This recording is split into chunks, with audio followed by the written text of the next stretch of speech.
I've been trying to learn a foreign language for a while, but I still don't know how to roll my R's. I've said many things like that before. However, I eventually learned how to roll my R's, and I want to tell you how I did it. My name is Franklin, and this is first1000hours.com. Don't give up on your language learning marathon. You can make it. You can make it through your first 1,000 hours. When I started my language learning marathon, I wasn't sure if I was going to be able to roll my R's, because although I started and stopped learning Spanish at different points, my most serious attempt of learning Spanish started when I was 31. I was an adult. I didn't grow up learning Spanish. I had no real ambition of learning Spanish previous to age 31. And so I've looked at different videos on YouTube, and I've just observed that people really believe that when you're a child, you can mimic the language, but there's not as much kind of confidence with adults actually being able to pronounce things well. And so I was well past my childhood age, and I didn't know how to roll my R's. I've gone on YouTube on several different occasions, and I've looked at videos of people teaching others how to roll their R's. And I've tried to follow the same method that they were teaching in the videos, and every single time I've failed. Now, one of the most interesting videos that I would encourage those who are still trying to roll their R's to look at is a YouTube video called How to Roll Your R's, Exercises That Work, and it's produced by the Real Russian Club channel. So this person was showing how to use a Q-tip to roll your R's. I thought it was very interesting, and I figured that I was going to actually pay $15 to go through her more detailed video after I finished reading my first Spanish book. But then something happened. One day I was in the bathroom at night, and I was just talking in Spanish to myself, which I do from time to time, and I was saying something like this. Hola todos, a mí me gusta el idioma de español, es un placer. Hablo contigo en su idioma. El idioma de español realmente es un privilegio a mí. Puso tiempo cada día en este tema. El idioma es muy guapo, es muy bello, es muy maravilloso a mí. While I was speaking to myself in Spanish that night, I actually heard myself roll my R's, and I was just amazed, because I wasn't trying to do that. It just came out naturally. And that wasn't after I was watching like a YouTube video or something like that. I was just speaking and I started rolling my R's. I was just so excited about that experience. And so I hurried up and tried to record myself rolling my R's, because I didn't know how long that was going to last. I still didn't really know the technique of rolling my R's that well, but I wanted to record the moment. And so I recorded myself on April 3rd of 2018. And I want you to hear the audio from that video recording. Hello, everybody. I'm going to practice trilling, and I'm going to start with the word pero. That's P-E-R-R-O. In Spanish, when you have a double R, you need to trill. So here we go. Pero, pero, pero. And now I'm just going to try to just trill. That is the most trilling I've basically done in my whole life. I just started trilling a little bit tonight, and I'm really excited about that. After 20 minutes of recording myself rolling my R's, I actually forgot how to do it. And I had to continue trying to practice and figure out how to arrange my mouth and my tongue so I could roll my R's. And so I spent the next 2 days in my free time when I was driving or different times like that, learning how to roll my R's. And so I took another video of myself on April 5th of 2018. And I want you to hear the audio of that. It's been 2 days since I started seriously trilling. So I'm just going to have a little bit of fun. I'm going to say pero, like I would normally say pero without the trill. And then I'm going to say pero with the trill. I'm going to try to hold the trill as much as I can. So we'll see what happens.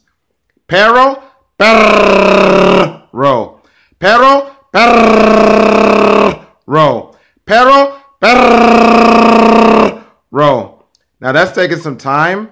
I've had to practice a lot, and I'm just thankful to God that I'm learning more about trilling. I'm still going to be practicing, and I'm looking forward to being able to trill even more naturally later on. I'm going to play one last audio clip of me talking about rolling my R's, and this was done on May 6th of 2018. Hello, everybody. About 2 or 3 weeks ago, I was watching a YouTube video about, I believe, reasons why someone should learn Spanish. And I believe the person who was doing that was Russian, and she used the word Russo in her presentation, but she trilled when she said Russo. And I wanted to copy that. I wanted to say that too, because I had been familiar for the past 2 or 3 weeks previous to that and saying perro with a trill. So I could say things like perro or per. You know, I could hold it out and all of that. And I thought it would be easy to trill with having the R at the beginning of the word. So I tried to do it. And I started doing stuff like this. Russo, Russo. I couldn't do it. I was like wondering, if I can do perro, why can't I do Russo? But that's just the case. I was like, well, I guess I still have to learn more about trilling and rolling my R's, and I did. But I just continued to read and listen in Spanish, and I just continued to immerse myself in the language. And about 2 days ago, I was talking to myself in Spanish, and I realized, just a minute, I am not only trilling with the word perro, which I try to practice sometimes, but I was able to trill at the beginning of the sentence, which I don't think you really have to do in Spanish. Is you really trill when you have a double R. I understand that, but I am practicing, being able to use my mouth to be able to roll my R's in different situations. That's just something I like to do sometimes now. And I was able to do something like this. Russo, Russo. So I'm just going to practice doing perro and then Russo and alternate that about 3 times, and let's see what happens. Perro, Russo, perro, Russo, perro, Russo. So it's different ways that I'm able to use my mouth now to be able to make that trilling sound. And I've even practiced when, I've used the strong perro, but also I've tried to do the small trill or the soft trill. Perro. So it's just really fun to be able to see how the Lord is helping me with this Spanish journey as I accustom myself to listening to more and more Spanish. And I've really tried to make that part of my day, and a natural fruit of being able to spend at least 1 hour a day in Spanish is my pronunciation is improving, because I believe my mind has more frames of reference to be able to mimic the language. I'm not going to say I sound like a native speaker. That would be a joke, especially to people that know how I speak Spanish.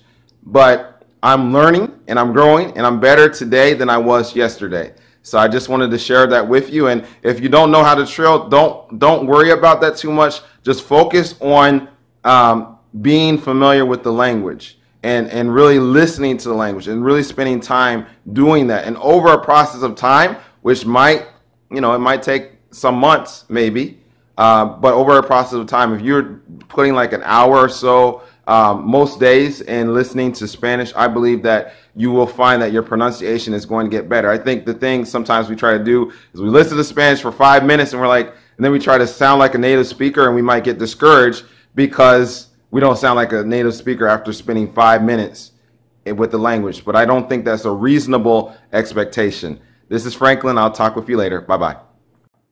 I meant to say at the end of that audio clip that it's good to spend an hour both listening and reading things in whatever language you're trying to learn. So for me, it is good for me to at least spend 30 minutes reading and then maybe 30 minutes listening to something in Spanish. And I will go in more detail about why that strategy is such a good strategy for learning a language in future podcasts. One of the reasons why I wanted to share with you my story of how I learned how to roll my R's is because I think sometimes as language learners, we become anxious about wanting to sound more like the language that we're trying to learn. We want to sound more Spanish, or we want to sound more Russian or German, or whatever language we're trying to learn. But my main point in sharing with you my story is this: when a language ceases to be foreign, it will be much easier to mimic the language. So if I am listening to Spanish and it sounds foreign, then I need to spend more time with Spanish. And so whatever language you're trying to learn, it's the same thing. We have to spend that time with the language so that our brains can adapt to the sounds of the language that we're trying to learn. So the question is, will you ever learn how to roll your R's?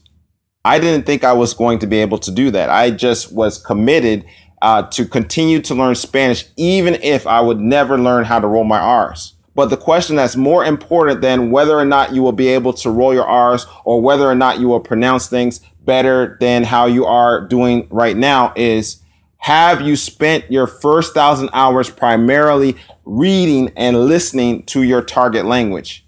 My name is Franklin, and this is first1000hours.com. Don't give up on your language learning marathon. You can make it. You can make it through your first 1,000 hours.